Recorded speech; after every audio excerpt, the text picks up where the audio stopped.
It's Cardboard Time, episode number 65, and I'm your host, Arwen Kathke. On today's episode, reviews of Diced Veggies, Mango Cabana, and Dawn of Ulos. And with me to do that is my very special guest. She is the community and social media manager of Resin Games, a great friend, and an absolute gem of a human being. Olivia Lothary is joining me today. Olivia, welcome to the show. Thank you. I feel like I need to do a little clap. That was sweet. Well, I mean it. I really do. This is something that we talked about doing at Origins. Yeah. And of course, it was a convention. So obviously, we didn't have time to actually do that. But we're here now and we're here chatting. And I'm absolutely thrilled to have you. I mean, we had high hopes of playing a lot of games during the convention and could not even find time for that. So it was a good time. Yeah, exactly. We had so much fun there. Why don't you give the listeners a little brief intro about yourself? Yeah, so I'm Olivia. I work with Resin, who is a small indie publisher out of... I want to say New Hampshire. Man, I should get that right. We're a small indie publisher. We create really fun games. Most recently, we've done Glitch Squad, Retrograde, and Phantom Inc., which is just wonderful to play. Love. I know. Love. Also, just like my vibes. It's, spooky, Ouija board theme. Love it.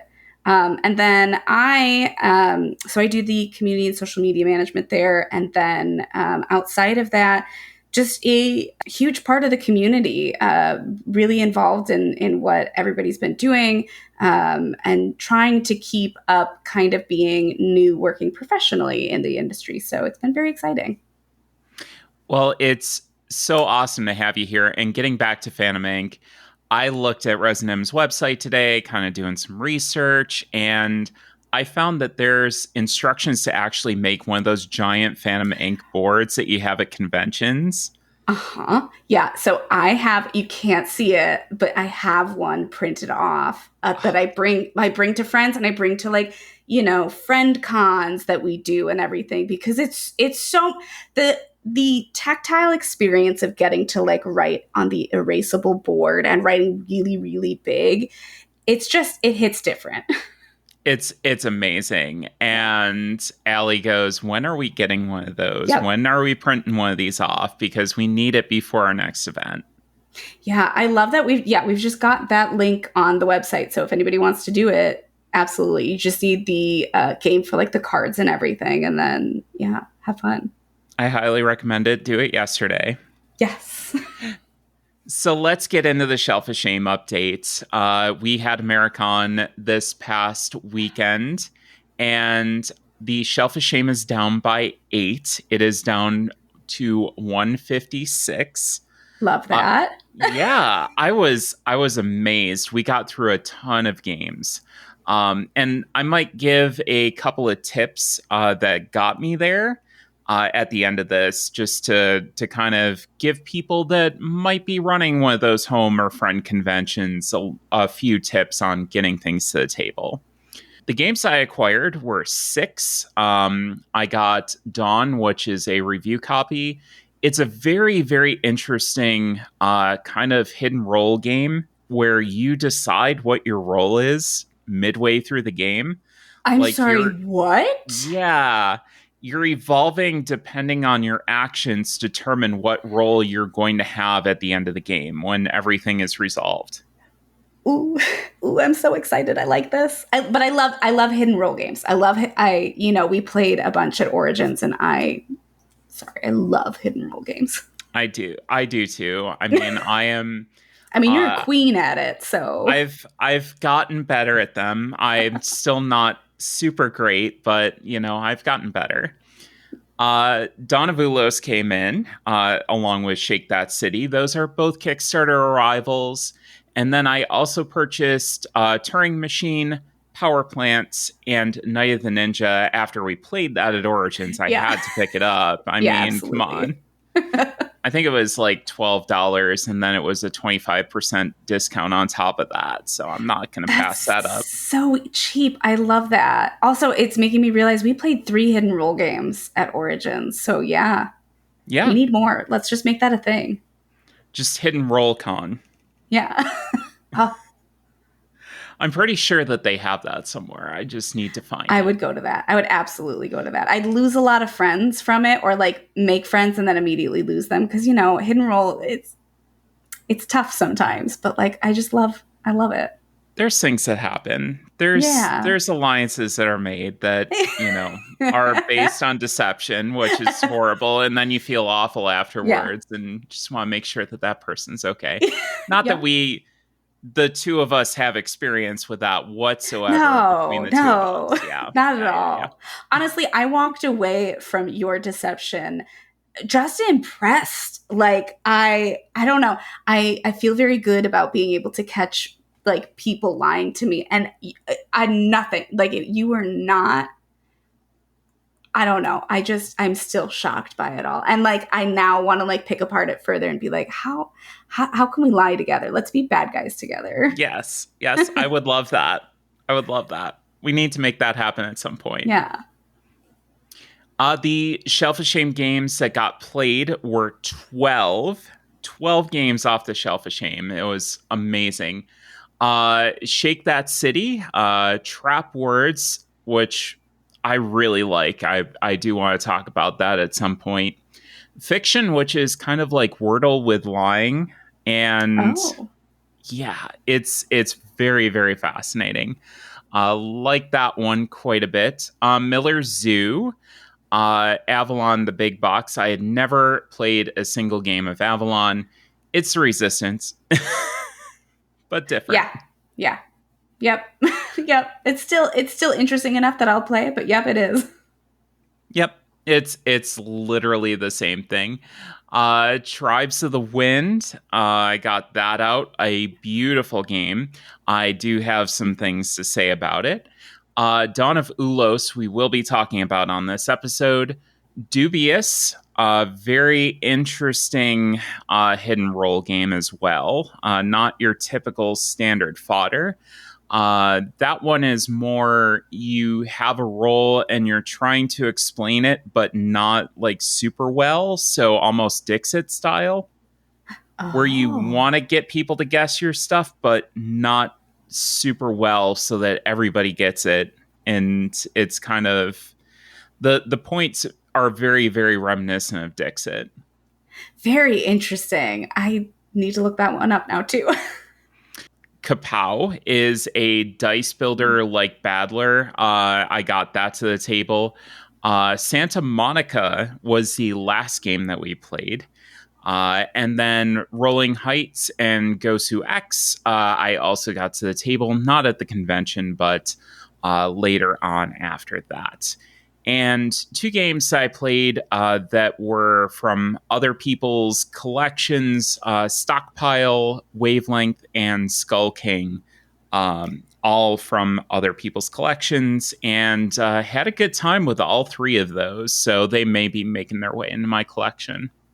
Wavelength is one that I can, if I know I'm going to hang out with people who do not game, that is the one game I will bring. And I'm like, I promise you, the conversations that happen at the table are just genius from that game. I love it. They really are. We talked about the ability to create Oreos, and is it infinite Oreos or is it non-infinite Oreos? And I believe that it's infinite, but there were people at the Yeah. table that were like, "Oh, it's finite," and I'm like, "No, it's not. No. You I can don't have want to live in infinite a world Oreos." where Oreos are finite. Yeah, exactly. We had pistachio Oreos, we had fruit punch Oreos, we had Mhm. Sour Patch Kids Oreos. It's infinite at this Yeah, point. absolutely. So yeah, that was kind of the convention. A lot of games came to the table, a lot of really good stuff. Some really good times with friends. We had, I think, 24 or 25 different people attend as well throughout the 3 days, just moving in and out of the house. some great food. I thought, I made a lot of it, but at the same time, I was very pleased with the pulled pork that I made Yeah. on that Monday. And the burgers and hot dogs I made as well turned out really great. So I was very happy with that.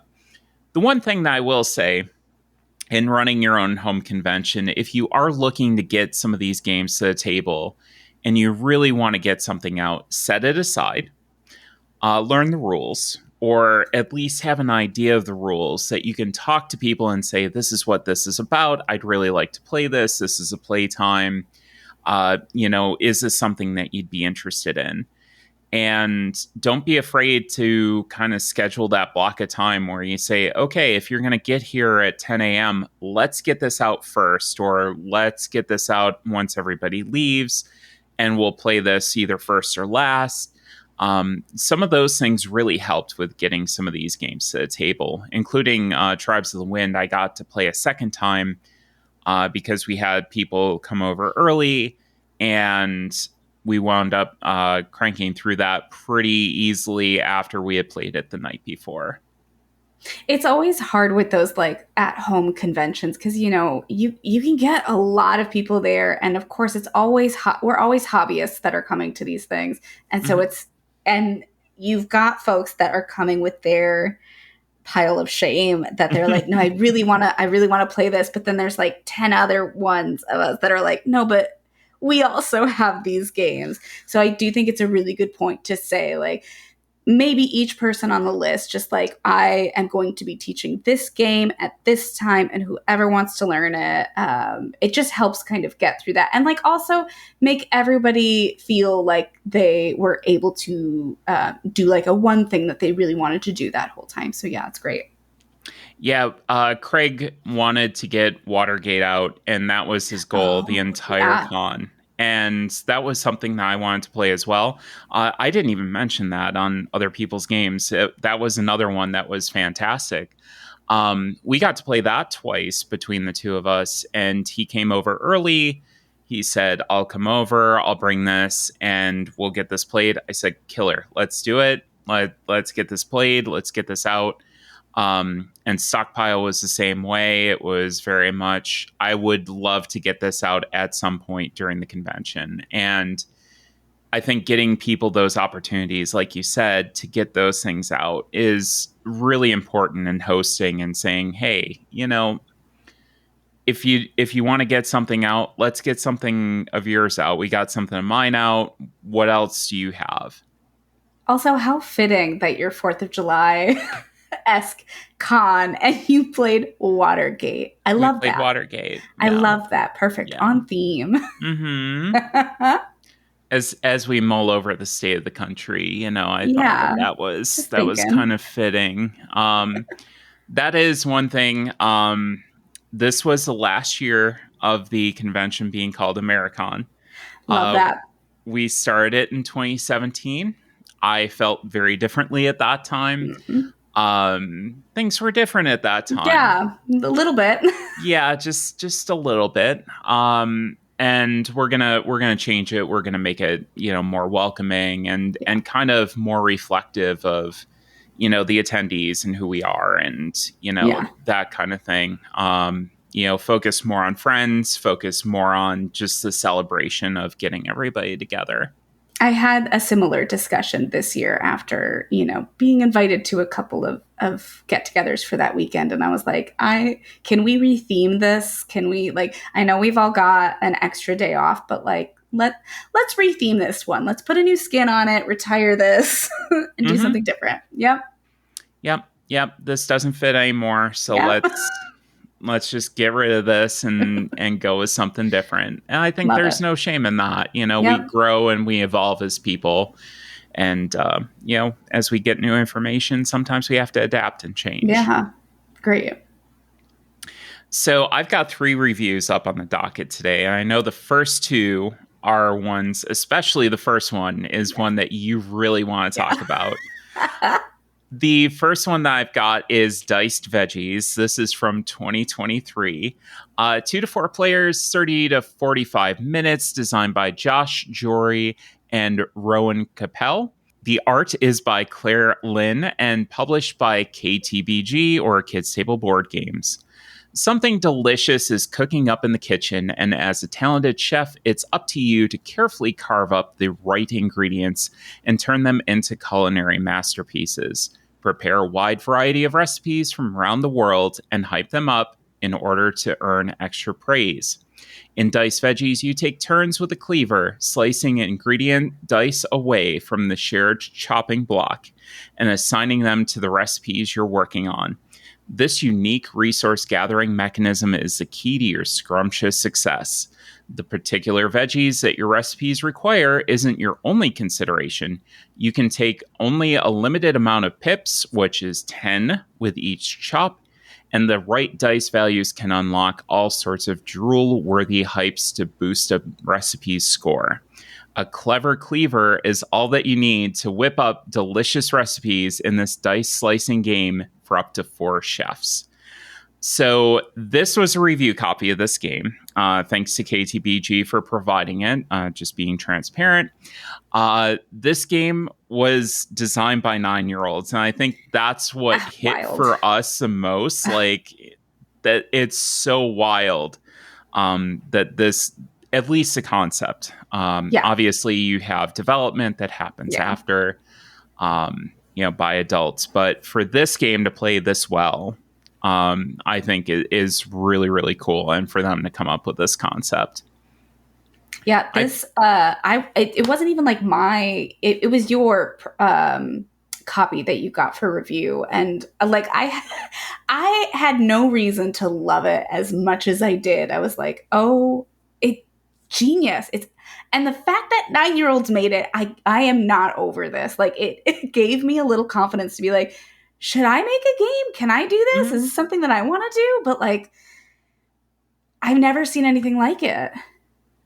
It's really kind of a genius design. And I think just the concept of taking that cleaver and just chopping away a section of the dice, it just works. It's satisfying. It's so satisfying. And it's so easy to teach as well. Yeah. You learned it very quickly and taught the table. I mean, it feels like it was like under 15 minutes. And that was your first time picking up the rule book and like getting a chance to look at it. And it was like, oh yeah, this makes sense. And for me as a player, very easily, like after, a couple go-throughs, realized kind of a strategy that I wanted to take, but then ending it with there are other strategies that I could be taking for a kid's for this kid's game. Mm-hmm. I mean, like there's so much depth to it. Yeah, it really impressed me. The other thing that really impressed very well on me was color vision. I looked at those dice and I'm like, I don't know if this is going to be an issue or not. I always kind of go into that a little bit skeptical. Like, is this going to be something that I am going to have trouble with? And absolutely not. I mean, I was absolutely fine. I will say, not everybody's like me with color vision. There's different, color vision deficiencies. So your mileage may vary on that, but I thought that they did a really good job at trying to differentiate all the different colors of dice. Yeah, and the dice, the colors matched certain cards and everything, or like, you would see the image of the dice on the card, and that matched almost perfectly, which I thought was a huge help for you, because I was worried. It's not like you can use an icon in that instance because we're talking about a dice. Like we don't have a way to put an icon on a dice. It really needed to be color matched, and to have that done so well, perfect. I was very impressed with that. Yeah.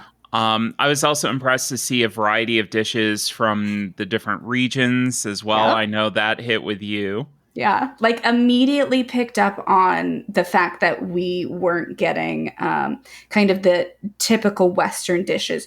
There was just a huge variety, and also brought up conversations at the table of, oh, how do we pronounce this? Like, looking that up and everything, which I love when a game allows you to kind of be part of something either outside of your culture, outside of what you have normally interacted with, and then be able to get you to think harder of like, again, how do I pronounce this? Or whose dish would this be? Like, I wonder what region this would have been from. Oh, it's exciting.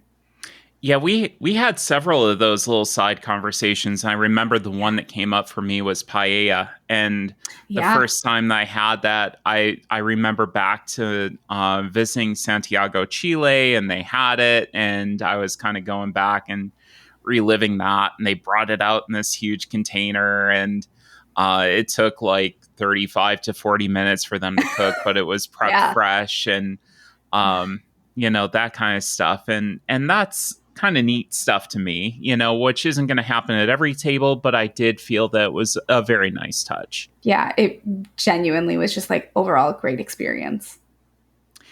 And it was also very fun resetting the dice. So midway midway through, we won't talk about specifics when it comes to that, but midway through the game, you're basically chopping these dice. They have different colors. If you run out of a certain color, you can reset the dice. So you take whatever is left in that block, and you take everything that's been used. You re-roll it. You have this giant, like, two handfuls of dice, and you throw it into a frame. And it's just so satisfying. It's a little thing, but to me was kind of a fun part of the Yeah. game. Like, oh, I get to reset these.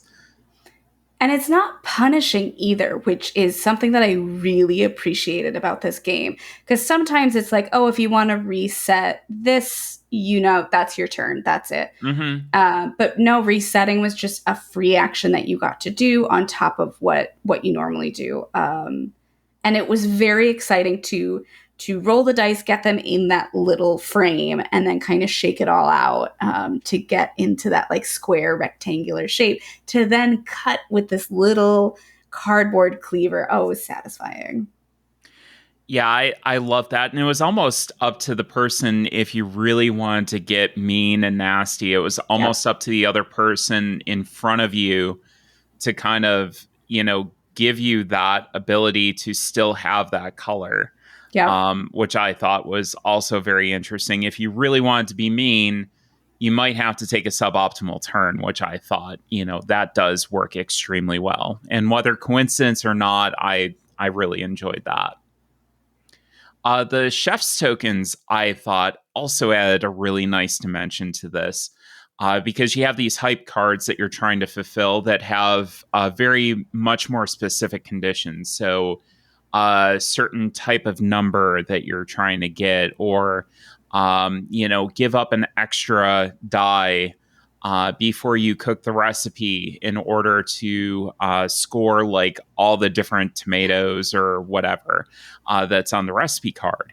And the ability to not only use the chef's token to change a color or change a number was very helpful, but to also time it in such a way that Mhm. you know that things are getting low on the chopping block, and you are going to get that chef's token back at the end of that reset. I thought worked really well too. It's like another thing of, you can play very, very nice if you, right, like if I was playing this with my nieces and nephews, we wouldn't be thinking about those things. But on the flip side, playing with my hobbyist friends who are going to want to think that out and think the strategy out, there is a way to do that. And I Mm-hmm. think the beauty of being able to have those two things work so well without changing any mechanic of the game is, I don't, it's just so great. It's so much fun. And then a couple more things. The small form factor definitely helps. It's going to Yeah. be bigger than what you can fit inside of a standard purse. But if you have a backpack or a large bag, it's going to fit fine. Um, Also, the ability to switch up your recipes. If you have something that the stuff on the board just isn't coming up for the recipes that you have, you can kind of figure out, okay, well, what can I take and then grab a different recipe, swap that out. And it wasn't too punishing, Yeah. which again was very much appreciated. And then finally, the ability to scale things. And I think this is one of KTBG's biggest strengths. Yes. We've seen it with a lot of their games. We've seen it with Creature Comforts, Maple Valley that's coming up. And then this, every game that I play, including Power Plants, which is down on my table ready to Yeah. get played, and I've been watching how to play videos, and I've been excited about that. Everything's scalable. Everything, you can take rules and you can customize them so that you can involve your family. You can bring that up with kids getting older, or as people learn that are in your group that may not play games but they get more experience, and you can start adding those things in, which I really Yeah. love as someone who's trying to constantly get people to play board games. I think it's So so real. Yeah. necessary. So very real. Absolutely. So, my final thoughts on this one. You and Maddie have not stopped talking about Yeah. this. I think Yeah. Maddie said that this was the game that he is going to go. If anything he gets Yeah. at Gen Con, Yeah. this is going to be it. And we played a few rounds during Americon with friends. Everybody loved it. And I think that's a telltale sign of a good game. It hit with me as soon as I played it. And multiple people have asked me, where can I pick it up? And I said, you can't get it till Gen Con. I'm sorry. Yeah. They're like, well, how do you have it? I'm like, I got a Yeah. review copy. What? It's like, they gave you a review copy? Yeah. I know. Yeah. I know. Thank you. Yeah. Thank you, KTBG, for that. I really appreciate it. Keep giving Yes. her things. There's a lot of people that appreciated that. Right. It's yeah. It was same with Maddie. I do. I'm not going to have a ton of time on the floor at Gen Con, but I think I'm going to have to give him money to go get me a copy because that's going to be a hit at my table. Yeah, I'm hoping that people don't overlook this and say, well, it's too simple. It's just a simple little dice game. I really enjoyed this. And I think, it's going to be a good opener transition game between your heavier games if you're in that space. Mm-hmm. Or if you're in more of the family space or the lighter space, this could definitely hit the table quite a bit. Again, very easy to teach and scalable as well for the kids to grow. Definitely sticking around in my collection and getting quite a few more plays because it's so easy to get out. Any final thoughts on this one, Olivia? Final thoughts are same. I overlooked KTBG for a little bit, just like, oh, their games are beautiful, but like it's got family in the name. Yeah, so I'm sure like it's kids, it's not for me. And I'm thinking like it was at Origin, so I was like, I've got so much time. I'm just gonna have them go through their game line with me. And I was shocked and I felt so silly that I had slept on them for as long as that I did. And then when we played that game, I was like, no, I need this. I am a worker placement lover. Like I'm a Uwe Rosenberg lover, but like this kit, like it hits all of my needs while still being pretty quick and I can get it to the table easily. So yeah. And I kept telling you need to pick up Creature Comforts. Yes, so badly. Just saying. So that was Diced Veggies. And I want to move on to another game that you got to play as well. This was Mango Cabana from 2023. This is coming up on Kickstarter very soon. 2 to 6 players, 20 to 30 minutes. Designed by Gary Chavez. The art is by Gary Chavez and Patrick Gomez, who I found out also did artwork for Stonewall Uprising. And published by GCRS Games and Valor Mountain Games. In the fast card game Mango Cabana, players compete to schedule the best acts at their nightclubs. Score points for placing the act on the best nights. Specialize in comedy, drama, or magic acts. Host divas, but watch out as having too many might cost you points. Players draft cards in order to play the best acts in their club, select cards with a minimum of rules, and assess the game state. Schedule 6 performers each. Whoever has the best combination of talent scheduled while avoiding penalties wins. To be the coolest nightclub in town, you have to get the hottest acts. Welcome to Mango Cabana, the fruity nightclub game. So this was also a review copy of the game, and it is a prototype version. Things can change from what we saw, and they will change. There were a couple of updates that we had suggested that are already going to be in the game. But Olivia, why don't you kind of give your thoughts first, and then I'm going to follow up because I'm interested to see what you thought of this.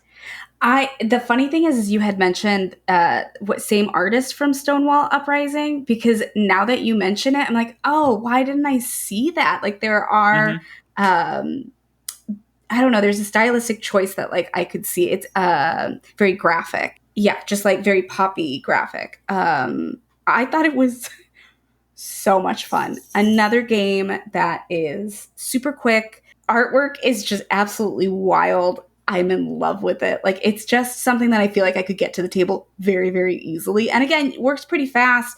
But the decisions that I was making towards the end were just very like, okay, if I maybe don't want to get points for this, but I could get points for this one. Like, which choice do I make? Or maybe taking one might cause this person not to get points. I don't know. It was a lot to think about. There was a lot going on with this game, and there's a lot, like you said, on the back end. I think towards the front end, you were very much more aware of, okay, I've got to get some stuff in my club and load it up and try to prevent my opponents from kind of loading theirs up. It was very easy to prevent your opponents from getting what they needed through the hate draft, Yeah. The essentially. hate draft. Yeah. It was very real in this game because you have 6 cards that are out, but there's only 3 slots for them. So Yeah. you take one of the slots, you take one of the cards from the slot, and the other one gets discarded. So, there's the ability to do that is kind of unique in a way that I haven't seen a lot of other games do in its drafting mechanism. Yeah. Drafting can be tough for me because I have a lot of analysis paralysis friends, but there weren't so many decisions that you are going to get stuck in that loop for too long, which I really appreciated. Yeah, and going back to the artwork, we kept Yeah. trying to figure out how to describe this I don't, fruit. I still am just like, I don't know. Is there a I way that I can describe what I was looking at? I think sultry is Sultry. That's a probably good the word. best word for it, and I can't Yeah. remember who made that one up, but it was very sultry. We tried using Mhm. sexy, we tried, Yeah. using very evocative, like that kind of language, and it didn't hit as much as sultry does. I Yeah, the I think fruit it's the fruit very was sultry. definitely flirting with me is what I felt in the Hmm. end. But not like it wasn't going too far. It was just enough that I was like, "Oh, yeah, I It's do like, want you to play in my club." yeah, it's like, come see my show. I'll Yeah. perform for you. I guess. I guess. I guess. Um, I had different experiences with this one in different settings, and I feel like it does play better casually than at a serious game night table. This is going to be one that you want to get out with your friends. You're having a couple of, drinks or some snacks or whatever with your friends. You're not too concerned about what's on the table. It's not going to be a huge strategic game. Yeah. That you're gonna want to be super intense. I think the closer that you are to kind of being okay with that decision space of I'm gonna let this go around the table, I'm gonna chat with my friends, Mhm. and then when it gets to me, I'm gonna pick this up, I'm gonna make the decision, and then I'm gonna go back to chatting with my friends. Yeah, It works absolutely. Yeah. great in that environment. I think if you're super focused on the game and you're just going to want to overanalyze everything, that's where people might have a couple of issues with it. And I did notice that on one of my playthroughs at a heavier game table, I guess I would say. Yeah, it definitely, I mean, when we played it, it was later in the evening, just sitting around a very small table and just being like, do we want to play a game? And yeah, let's play this one. And I felt like it lended that very well to the vibes. Like we just wanted to sit there, be able to chit chat in between. I think some turns took a little bit longer because we got busy Hmm. chatting, but you could still get back into the game and not, forget where you had left it off or anything. So I think it worked well in that. Yeah, it works fantastic in that setting. The symbology was also good. Yeah. There were no color vision issues whatsoever. Everything was very clear as far as that goes. Two issues that I had with that. The first one immediately is going to be addressed. The player mat, everything was super tight. Yeah. As far as placement goes, and you saw that too, where you're stacking your cards up from one day to the next, and they're kind of overlapping, and you can't necessarily read them that well. That will be fixed. The other thing that I think needs a little bit of clarification is some of the text. This is something that hopefully will be addressed in the final version, but some of the text that leads up to, have one performer here, or have two on this day, some of Yeah. those edge cases where we were kind of told, well, it's two or more. And if it's that Yeah. case, then that needs to be specified. Yeah. Hopefully that text is going to be corrected as this goes to a final print. Again, this was a prototype copy. So Love that. any final thoughts on this one that you didn't get out? It was goofy. I just think it was one of those games where I did think to myself afterwards, like, I might have walked by a booth where this was at, and I might not have stopped. And I am so glad that you had pulled it out that night, because game mechanics are super fun. Again, super easy to just like get to a table, play a quick game of it. Absolutely. I loved it. Yeah, and I think that's a great point. This is a game that I definitely would have passed by in a Mhm. shop, especially with the crazy like '90s CGI Yeah. infomercial fruit. Yeah. But somehow it works. It just works. Mhm. And I'm happy that it's there. The Kickstarter is going to have foil versions. I got to see a sneak preview of, and I'm like, this is wild. Like, and I want them to lean into it, right? Like yeah, yep, when you've got art like that, absolutely lean into it as hard as you can, because then I am there. Like, it'll be talked about at the table, right? Like, it will be, did you see, I don't know, I can't remember the names of them, but like Sheila the Peach or something. It's just fun to have those conversations. yeah, and that is one thing that is going to definitely come out of this game is who's Yeah. your favorite fruit. Yeah. Which one did you like the artwork on the best? People showing each other like, oh, look at this one. Um, Yes. that we had plenty of at the table, and I think that it definitely works. It gives that neon nightclub kind of vibe, and I do think that Yeah. the art is very evocative of that. Absolutely. So again, for final thoughts, if you're having fun with friends, if you're not taking things too seriously, this is going to be one that you can get out. You can have a little bit of strategy, but you can also have your conversation at the same time. I think it works very well for that space.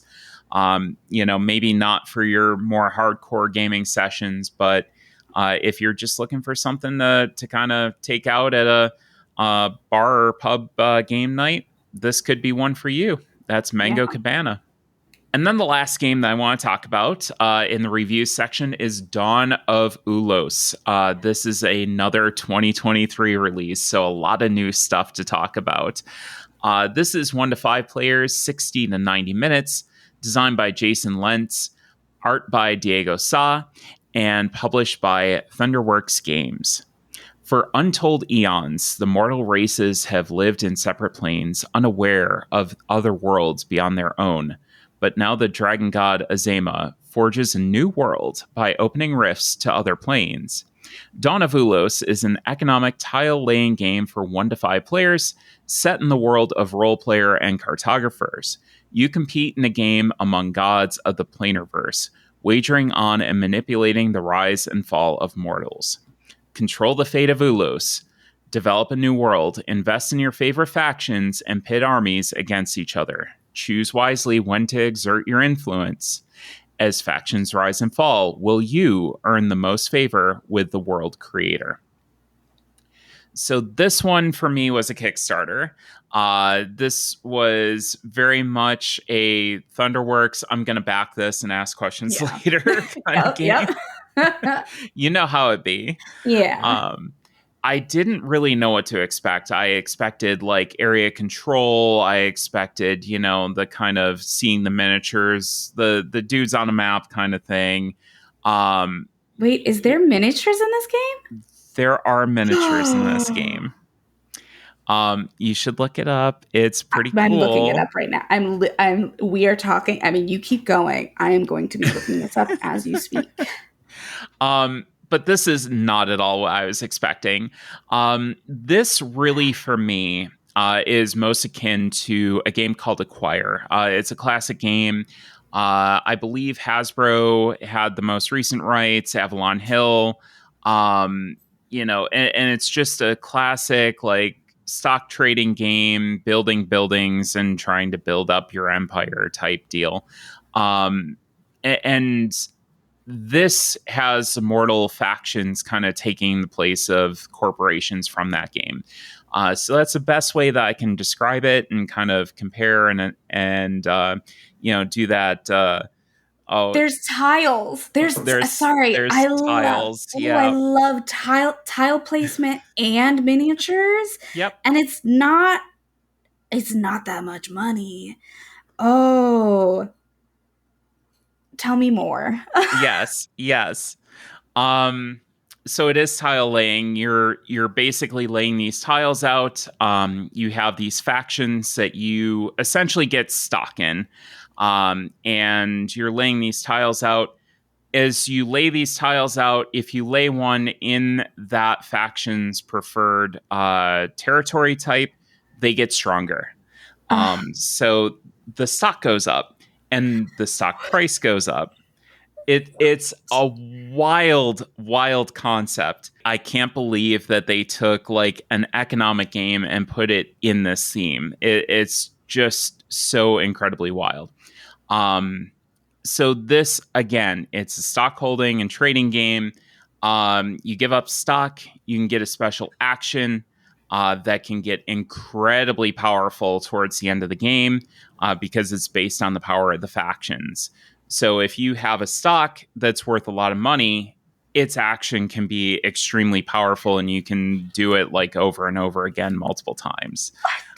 Olivia is going wild here. this is absolutely wild to me. Like looking, I don't know if you were like me and pulled up the Kickstarter the moment Arwood started talking about this. I'm thinking to myself, that you're talking about a different game. We're not talking about the same game. Absolutely wild. And the turn structure is incredibly simple. On your turn, you play a tile out of your hand. You take an action, whether it's buy a card or playing a card for its action, which is also your stock. So Of course, you do get money back, but you also get that action.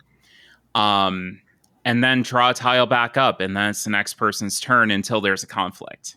And go ahead. I'm just like, what?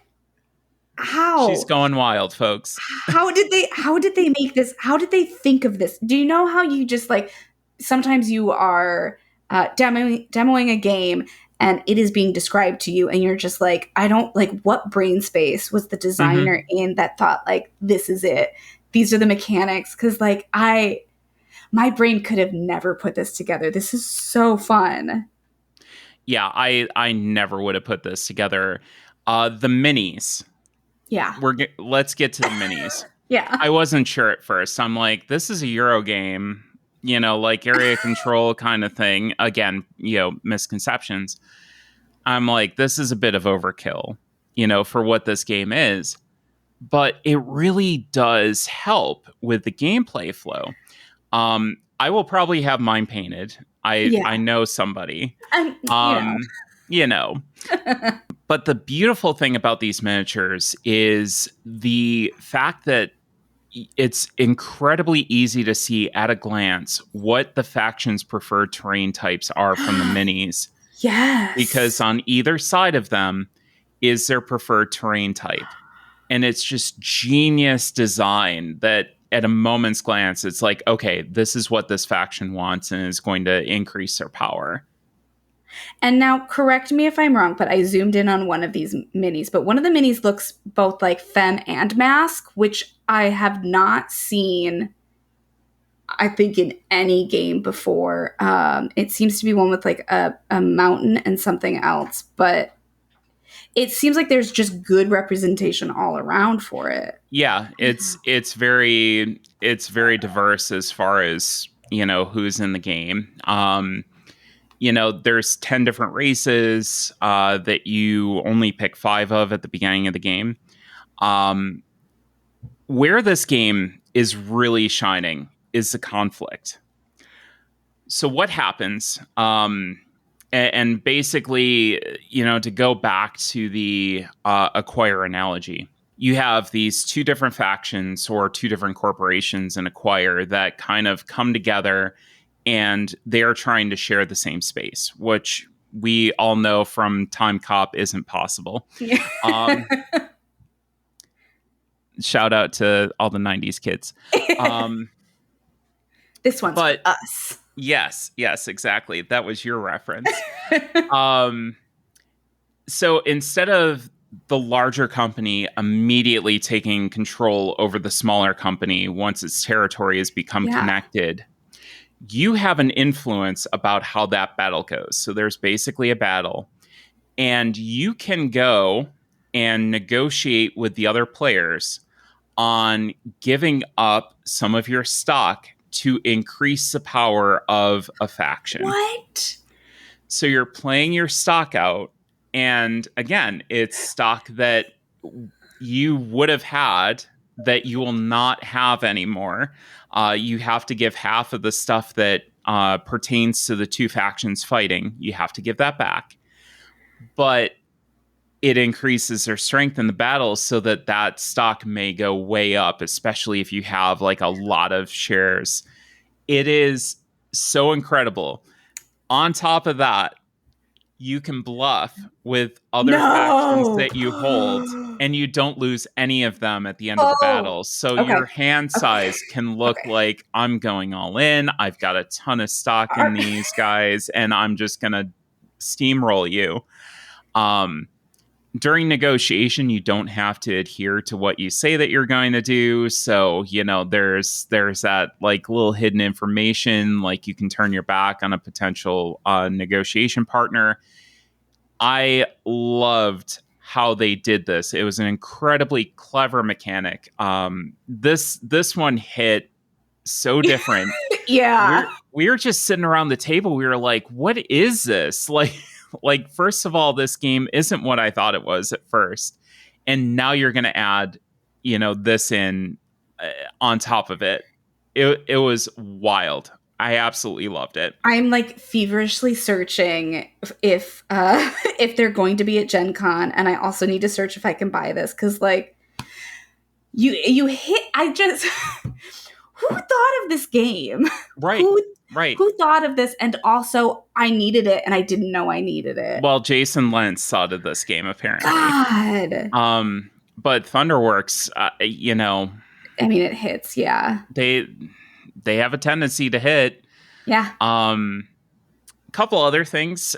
The adaptation of the board state is really going to be the key to this game. You can't just necessarily pick one faction. You kind of have to manipulate the board state. You may have to bring 2 factions together intentionally that you hold stock in both, and then kind of, battle them out to increase the strength in one so that you can take on another one that, you have no stock value in whatsoever. It's mind-blowing. And it took me a while to kind of get my head around, okay, how am I going to win this? Which eventually I did. Congratulations. Thank you. Yeah. I was happy with it. But essentially, we brought these 2 lower level factions together, including one who had been strong, was completely wiped off the board, but they can come back. And I was trying to march this territory back over to them because I had a ton of stock left over for them that was junk. Oh my God. So I needed to bring that back up. So I just marched this other faction over and got all the rest of the players to basically go in and say, "Yeah, I'll help out." Sure enough, I mean, it just boosted my score so much because they get all this land and all this strength. God. Um, it's wild. Color vision in this game is great. The Great. tile design is fantastic. There's the texture of the graphics on the tiles is very very evocative of what that terrain type is. So I thought that they did a really nice job with that. Uh, Fantastic replayability. Like I said, you only use 5 factions at a time, so you can mix, you can match, you can try to, come up with a different combination. Every game, there's rift tiles that you go next to that you pick up that give you like one-time little abilities. And this is not going to be a game for those who don't like conflict because Yeah. there's manipulation, there's Yeah. conflict, there's betrayal potentially. It's but depending on how nasty you want that conflict to get is dependent on what sets that you add in. So, Yeah. if you don't want a super conflict heavy game, you kind of keep those sets out. If you really want it crazy, you add the more conflict driven sets in. It's incredible. Really, really good game. Yeah. Um, For yeah. anybody who is wondering, it is on sale currently, so you can get it on the website like I am looking at right now. Okay, thanks. You can also get metal coins, which Yeah, there's metal coins. I saw the metal coins, and there's I'm like, metal coins. I gotta hold back. But oh my God, yeah, It's so fabulous. good. Yeah, This is one that if you're going to be at Gen Con, I would highly recommend yeah, either trying to book a game or at least stopping by the table and seeing it for yourself. I'm sure that they're going to have copies there. But I'm also sure that they're probably going to wind up selling out of this. that checks out. Because as it gets into the hands of backers, people are going to start talking about this. It was only a 7.4 on BGG, but some of the takes BGG is were its really, own thing, yeah, Yeah, yeah. It is definitely a thing. But yeah, I've been thinking about this one ever since I played it at Americon. I do need to go back and play Acquire.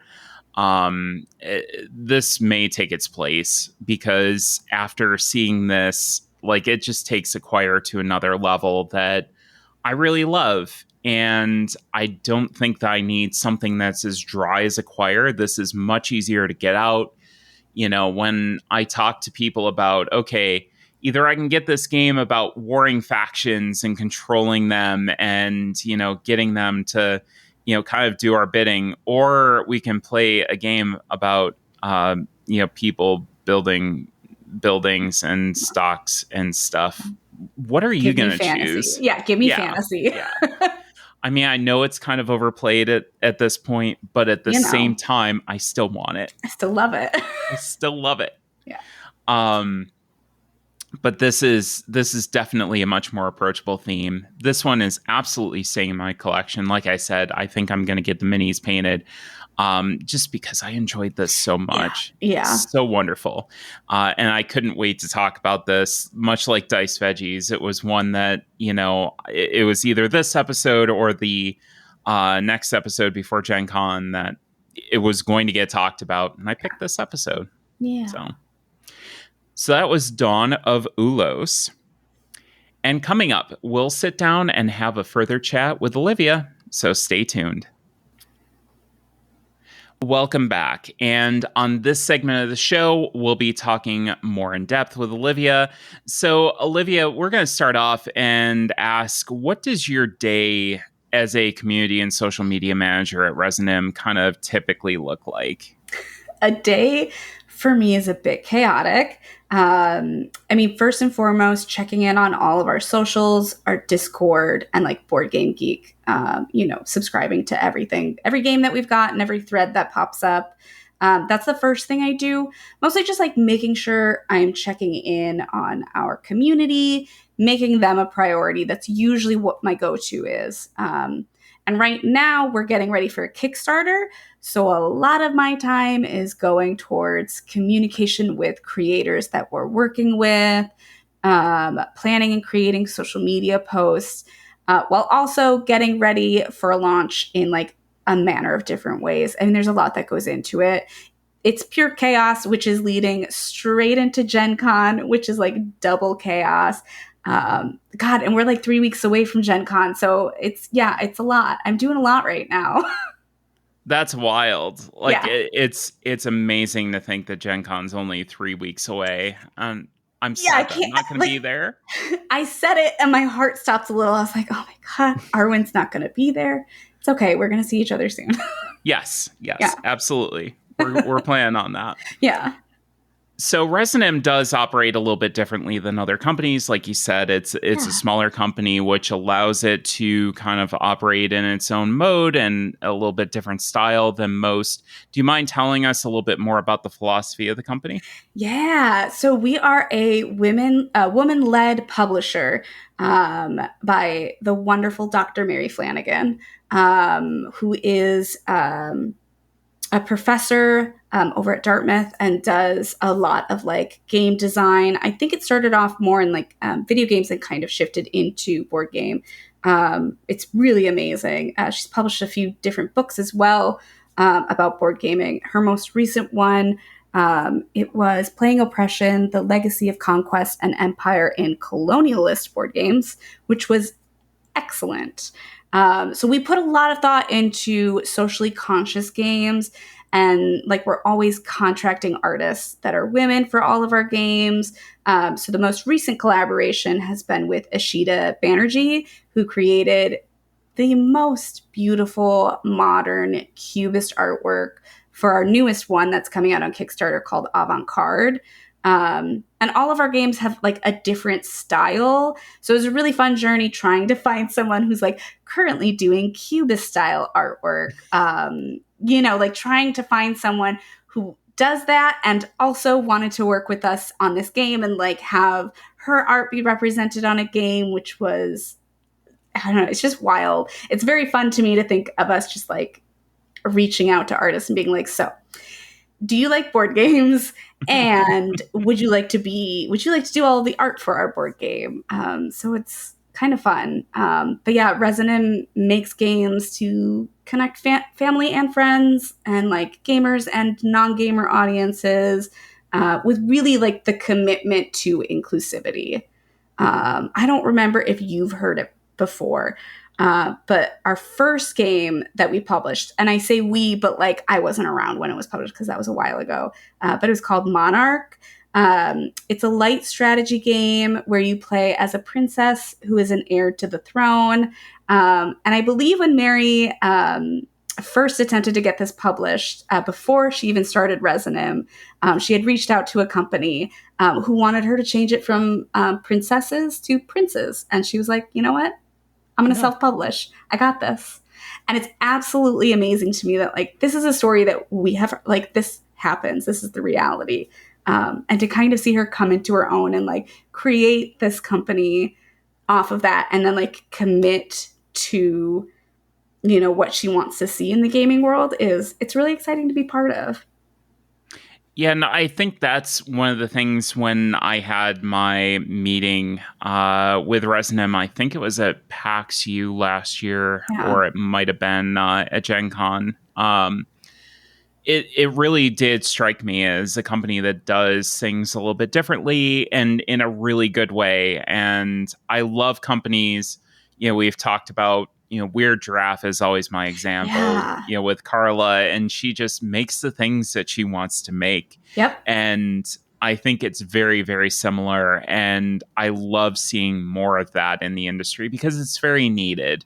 Yeah, it is very intentional design, with the games that she's put out, and right. So she's the it's woman led. She's the one that created this, but also she's designing the games that we're putting out there. Her and Max Seidman, who is co-designer, they both put out very intentional games, and also just like trying to create a game in which you are thinking about some of these social issues without it really forefront of it, right? Like it's not in your face. It's not something that you really pick up on until you're playing it, and you have those aha moments of, oh yeah, these are all princesses, and I am used to seeing games about princes and kings.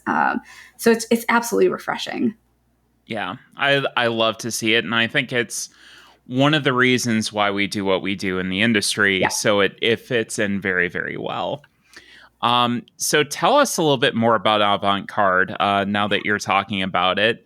I'm interested to learn more. I've seen the box design, which Yep. was very, very interesting, caught my eye. But tell us about the gameplay and all the fun stuff.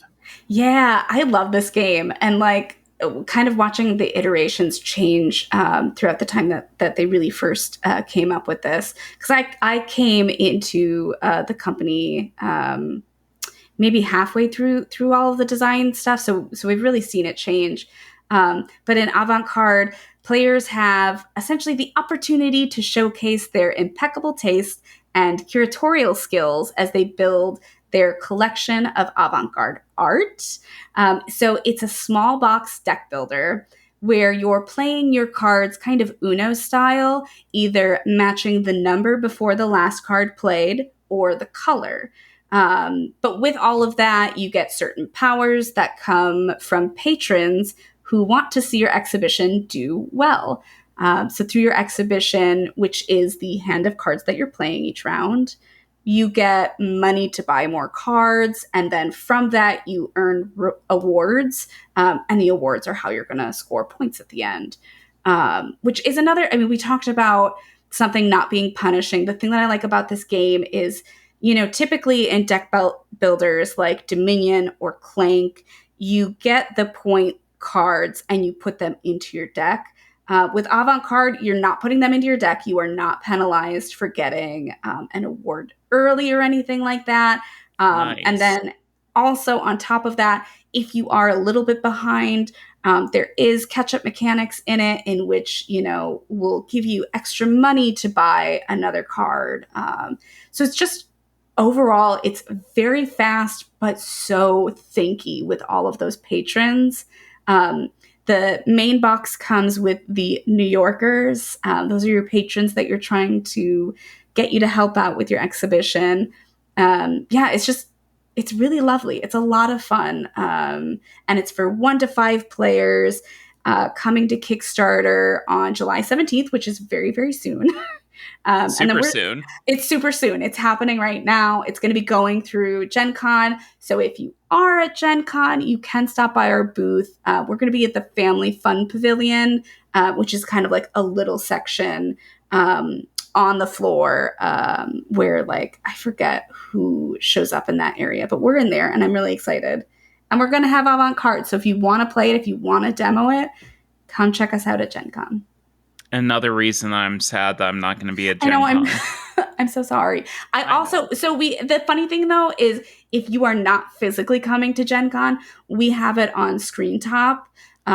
So when the Sweet. Kickstarter comes out, we're going to have the link for everybody. I'm a huge pusher for try it before you buy it, right? Like, go Mm-hmm. play it online.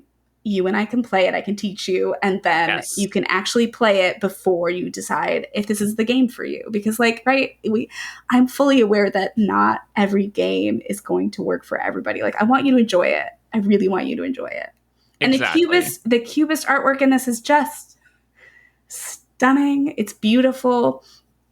Really ties into another game that we had, Surrealist Dinner Party, where we had a surrealist artwork, way different mechanics, but like still within that art theme.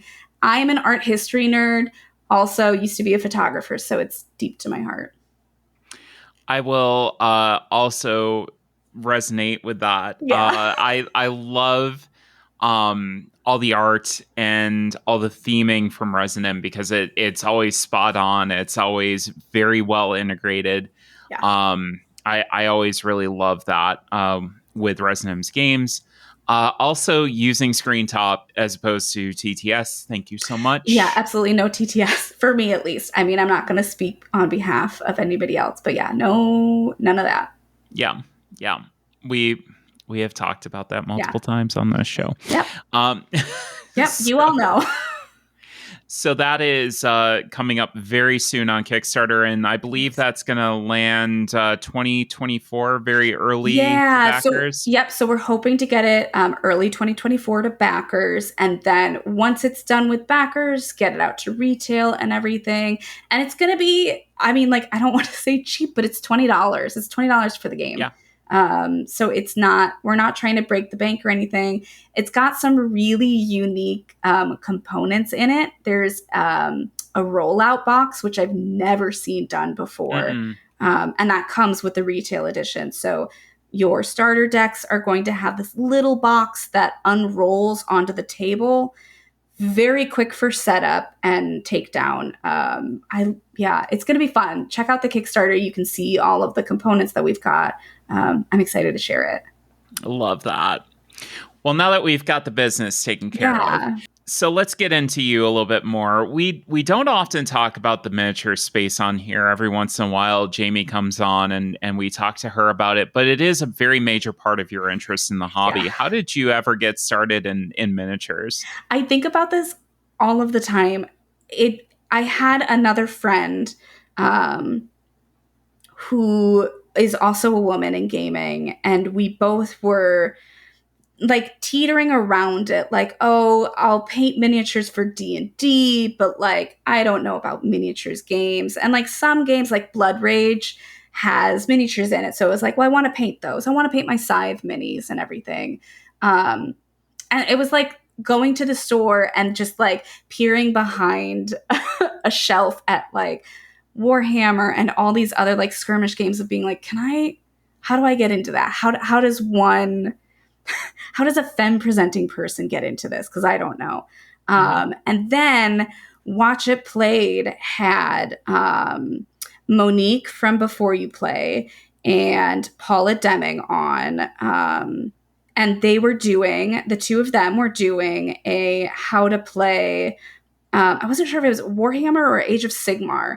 And it was the first time that I saw women actually showing me how to play what's been typically dominated with men. Like, I mean, it's this space that I had felt carved out for men. So seeing that, I remember immediately texting my friend and being like, look, if they can do it, we can do it.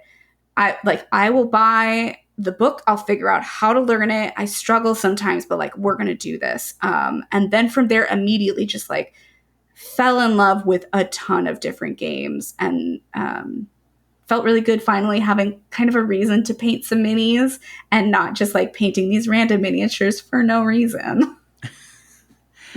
Well, and I think that gets into, you know, a discussion that we've had multiple times on this show, and I'm sure that we'll have that in a minute.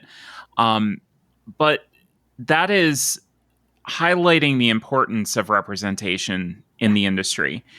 I see somebody that is doing this, so I can do it too. Yep. I And mean, like, rarely do we think like it doesn't matter how big or small your platform is. yep. Having any representation is going to get someone out there is going to be like, I can do it too. I can do this now. And I had somebody stop me at Origins and say, I listen to your podcast, and you being visible helped me get into the industry and being, you know, myself and being comfortable. And, you know, thank you for that. And, you know, I just talk about board games every 2 weeks. Like, that's Yeah. how I look at it. How I And, look at it, yeah. you know, somebody listening actually took the time to come up and say, hey, you know, this meant a lot to me. And, you know, it's really amazing what a small amount of visibility like that Yeah. can mean to somebody.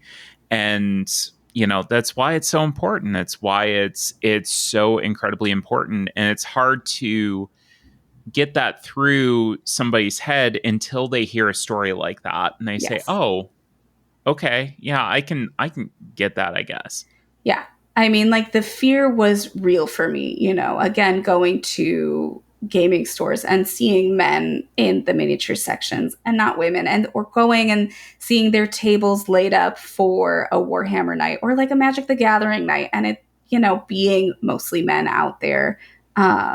It can be very intimidating. But at a certain point, I just hit it like, maybe someone needs to see me in it too. Maybe someone, it would be helpful to see me representing something. And for whatever reason, I was like, I'm going deep into this. Yeah. Yeah. And Yep. and that's what's so amazing Yeah. about being in the hobby and being a visible presence, because you never know what that's going to mean to somebody. Yeah, I feel So, like Jamie has said this to me many times where it is, I think I often say like, I am a nobody. I am just out there trying to uplift others and everything. And I am regularly reminded that sometimes some of the stories that I've shared or incidents that have happened have hit with people and resonated with people in a way that I don't expect. And if I can, even in the smallest way that I can help, that it's incredibly important for me. So, yeah. and I think a really good resource if people do want to go and see some of these stories. You were on OFPG Voices. I think it was Yes. episode number 33, if I'm not mistaken. Yes, I was. Yeah. And that's a great episode to go see. I love them to begin with. I I know. mean, I Nick and walked away. Starla do such great work, and I was like, she's on. Starla had reached out to me, and I was like, oh, sure, like I'll come on, but like I don't know. And then walked away from that conversation in tears, just because it was like somebody putting on a warm blanket. It was just somebody saying like, we want to uplift your voice, when it's been the opposite for so long, where I'm just like, no, Yeah. I'm here to make sure everybody else hears you guys. Like I am, that's what, so it was very wild to be on the other side of it and have someone say like, no, what happened was important. But yeah, go check out that video. It was amazing to talk to Starla. Yeah, I absolutely highly recommend that. Um, so, kind of getting into that, focusing more on the positive changes Yeah. that you've seen in the hobby since you've gotten into it, and this can be in miniatures, this can be in board gaming. What positive changes have you seen since you've gotten in? Yeah, I feel like I see more women at conventions now. Um, and when you're looking for women at every convention you go to and every event that you attend, you notice those things. Like it seems Hmm. weird to say, I'm seeing more women. Like the first Gen Con I went to, I think it was like, I don't know, 10 years ago, maybe not. I can't remember. It's been a while. But the first one I attended, there were not as many women as I see now. And I was looking for them because I remember it was my first convention. My first convention was Gen Con. And I was like wanting to see where would I fit? Like what will I attend next year? What events will I go to next year? So I was looking to see who was there. But I'm seeing so many women now, and we're also creating like more safe spaces with each convention I attend, through things like there's a BIPOC lounge at Gen Con, at Origins. There was a small like women in the industry meetup. And then I believe at PAX Unplugged, there's a get together for those of us in the LGBTQIA plus community. Shout out to Rose Gauntlet, really, and like everybody else pushing for those spaces, because Yeah. I think they do all three of those. Um, but it's like, it's amazing that these spaces exist. And I feel like it's very encouraging for more of us to both like feel like we belong in this space and also feel like we can have a voice creating like a new version of the hobby, or like a, a little pocket of the hobby that like shows who we are. That's very important to me. Yeah, and I think we also see maybe more representation within the industry itself and in Yeah. positions of Yes. actually working within the industry. It's not just men running the company. It's not just, Yep. the cis straight white man that's running the Mhm. company. It's so diverse now and I love to see it. Um Yeah, I was talking to Tori Brown, who did Votes for Women. yep, yep. Um, Sweetheart, by and the way. Loved oh, loved talking to her. sweetest human being. And just like letting her know how impressed I am to get into, I mean, like essentially it has been dubbed not wargaming, but like, I don't, is it historical? I'm not sure what to define it, but she is part of a very male dominated side of the hobby. And the fact that she's just got a smile on her face. She's like, it's Yep. very intimidating. I can do this. And it's like, well, I want to back you up. I want like all of us, everybody who has like genuinely paved the way before her to like really keep showing up for this, because now we've got this. Now we've got this side of gaming that like we're getting an interesting perspective, interesting people in it, all because we're just like opening it up to everybody. Yeah, and I think that's part of our responsibility, much like, the people who have come before us were trailblazers and paved the way. Yes. I think Yep. now it's open up more of those spaces, be, constantly moving the needle forward so Yeah. that everybody can feel included at the table. Yeah. Except for those who feel like they don't want to include everybody at the I was table. about They're to not say, like, welcome. we do also mean that, but like, Yes. Yes. implied. But as long as you're cool with everybody Yeah. at the table, we're good. And we're good. So what work still needs to be done in this space? I mean, I think I know one of your answers. But I'm interested to hear what else we can do. Yeah. I mean, in a perfect world, this would be so easy and there wouldn't need to be a ton of work. But there's definitely more work that needs to be done. I think where I land with this is just getting a more inclusive community. Part of how I ended up here with like you today here was I was pushing back on the Reddit community, the Reddit board gaming community during like the second BLM movement, like the second wave that we had seen around 2020.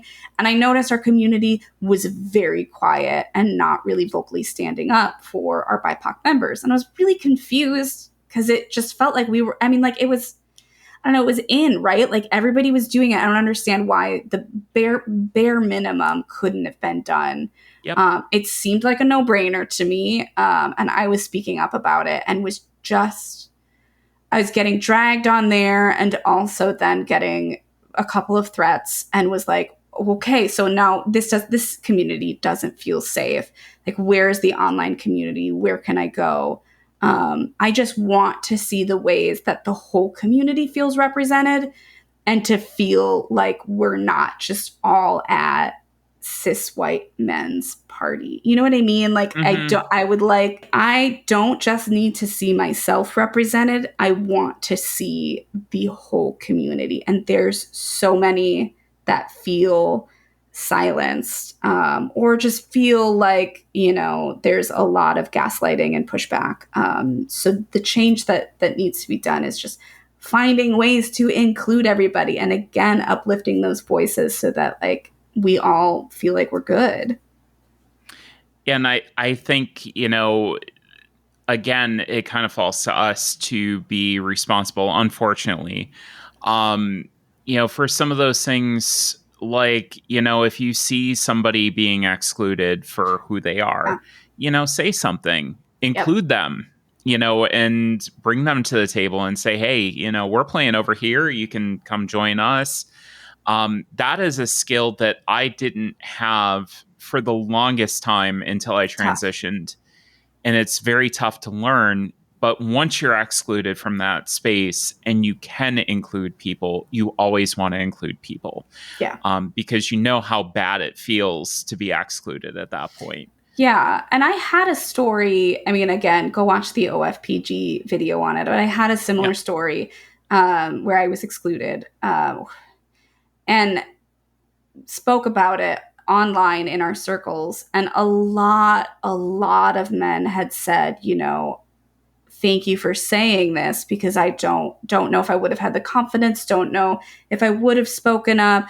And I think just again being able to hear people, because not everybody's going to transition and then have to go through Right. all this awfulness to Right. get to that point. And like, that's why just hearing us say it, hearing us say we have been excluded, hearing any other member of the community for whatever reason being excluded or feeling gaslit or feeling, like they weren't able to participate as wholly as other people have been able to participate, that's super important.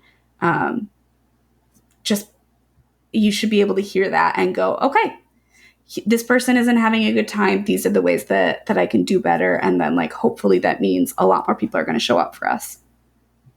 Yeah, because as a whole, I think we want to grow the industry. We want it to be Yeah. successful, Yeah. so that more people can be in it. So that there's more good ideas, there's more games out there, and I can continue to talk about them. You can Yes, continue to please. help, manage the communities and the socials, and I think that's how we grow, is Yeah, just try to make everybody feel included. absolutely. So, do you have any convention stories that you want to share? Because we only really met at PAX Unplugged Yeah. last year, Yep. and like we have become fast Yeah. friends and like shared a hotel room at Yep. Origins. So Yep. that's how quick this happened. Yeah. Anything that comes to mind? If it's nothing, you don't have to. But No, I mean, like, truly, as we were talking about like what work still needs to be done, I'm thinking I like immediately brought to my mind was for Origins. I my birthday was on Origins, and I'm very thankful to have had you all say like, "Hey, let's all hang out. Let's all play games. We're going to invite some people." Um, there was a certain point in the night where it was just like people were coming, trickling in, sitting down at the table, playing games with us. But I had sat up, looked around, and realized the majority of people there were either trans or non binary. And those of us who were cis were queer. And it was a moment of just like, how did this happen? And it wasn't like we put out a call of like, only if you're trans or non-binary can you come to yeah, my birthday. It just happened. People just felt safe being there and existing as they were, and we were just playing. Like, our identities weren't part of the conversation. They weren't like the reason that we all were there. It just so happened that we all felt safe with one another. And I think, if you're lucky to be able to meet folks the way that I did, where I just showed up one day and you were like, yep, we're friends now. That's what conventions are for, right? Like, it's just finding your people. And always, always, always, always, if you're a listener, come say hi to me. Tell me your username, because that's usually how I know you. But like, come hang out at my table. Like, this is the point. This is what we're doing. yeah, and I think there's a certain amount of radar that goes on. Right? I know. First Like, of all, like I, like we all know. we all see each other and we're like, oh, you're safe. You're safe. Yeah, you're Like, good. sigh You're of good. relief. Yeah. But I think you also brought up a really good point in the fact that, we weren't talking about our identities. No. I wasn't talking about being trans at that point, and that's the whole point. I Yeah. don't want to sit here and Yep. constantly beat on the drum and have to, quote unquote make this my identity, Yeah. because it's not. Yep. I maybe board gaming is my identity, but there's so many facets to it that I could be referred to as the woman who likes to board game, the woman Yeah. who likes to host parties, who Yep. likes to cook, who likes to do all these things. And that moment was one of those times where I didn't have to think about that, and it's Yeah. beautiful.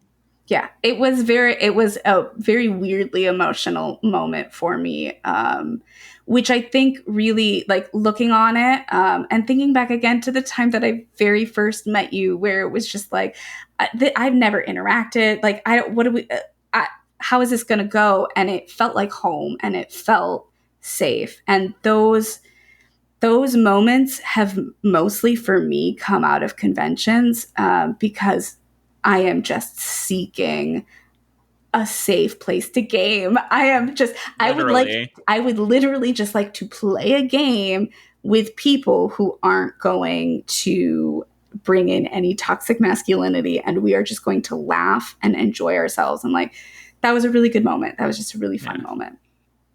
Like beer and bread. Oh, beer and That bread. Yeah. was, oh, I haven't been able to get that back to the Neither have table. I. It makes me Neither have I. sad. Like, Neither have I. And I'm just like, do I need to go to Ohio? Like, I don't understand. yes, you do. Yeah. First of all, the answer Yeah. is yes, but Yeah.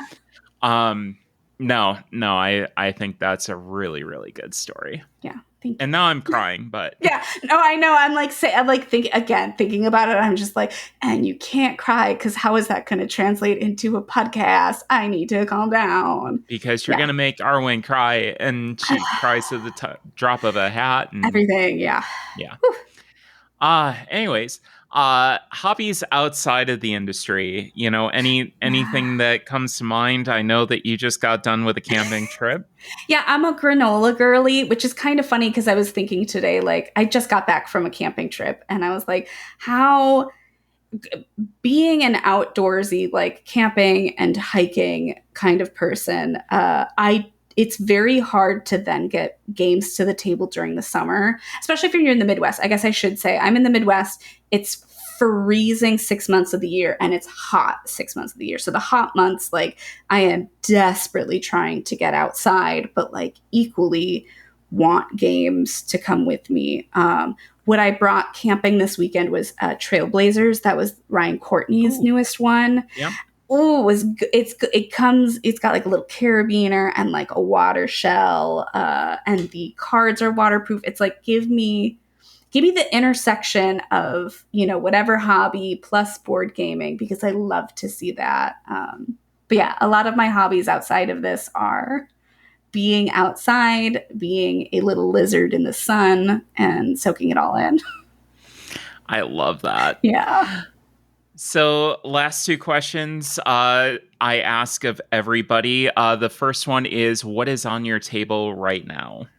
Oh, honestly, it's a lot of avant-garde. I've been playtesting it with, like, I need to play it with everybody that I know. Essentially, I want to make sure that I get it to my non-gamer friends because we've all got them, and we all have to accept who they are Yes, and we do. respect that they might not enjoy all the games. So I've been playing with them, and then also like on the flip side, my hobby gamers are like Twilight Imperium, very heavy. They play Magic the Gathering and everything. So then trying to like pick their brain and be like, also, what do you enjoy about this game? So it's been a lot of avant-garde. Well, fantastic. And how can people reach you on socials? Yeah, so you can find me at Olo Plays, which is OLLOPLAYS. And I'm on Instagram, TikTok. I'm on Blue Sky now, which I keep wanting to refer to as Blue Ski because it kind of looks like that. It does. It does, right? Yeah. And I am on the Burnt Remains of Twitter. So, like, if you're on there for however long we still have it, I'm Yep. there. And if you want, you can also play games with me on BGA under the same name. I'm often forgetting to invite people to play games. So if you invite me, most likely I'll say yes.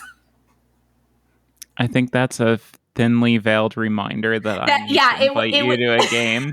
it was me. It was me also saying like, I'm so sorry I haven't invited you to a game. I went like from Origins. I went to Chicago for a bit, and then I went on this camping trip, and now I am back into the rhythm of like, oh, I can invite someone to a game. People like to hang out with me. I'm cool. So like, That's right. That's right. so I'll invite you. I wanted to invite you to play spots, but I was worried that I'd get my butt kicked. I mean, Yeah, no, I know it's inevitable. I got lucky. I got really lucky that You game. I'm did, just yeah. saying. Well, if you're looking for Cardboard Time on socials, it is cardboardtime.com. Our Instagram and the burnt remains of Twitter is at cardboard_time. We're both wandering the wasteland that Yeah. is Twitter and the dumpster fire of you can only look at so many tweets a day Yep. unless you pay for it. And there ain't no way that's happening. And then any questions, suggestions, or ideas for discussion topics, please email cardboardtime@gmail.com. And Olivia, it has been an absolute pleasure having you on the show today. Again, long overdue.